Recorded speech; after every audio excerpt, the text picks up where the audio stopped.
Как правило, рука об руку идет повышенный кортизол и повышенный инсулин. Не всегда мы по анализам можем это увидеть, потому что кортизол достаточно сложно увидеть, и его нужно сдавать там в 4 точках по слюне. Прям очень редко, когда мы Мгм. можем это все словить.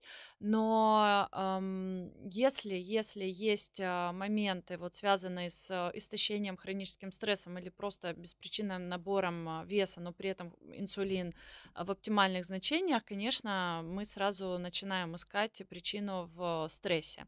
А, И когда организм находится в стрессе, конечно, будет щитовидная железа тоже в дисбалансе, потому что не бывает, когда такого состояния, когда один там орган гормональный, скажем так, конкретно сбоит, а все остальное работает слаженно. Вся гормональная система так или иначе начинает переходить в дисбаланс.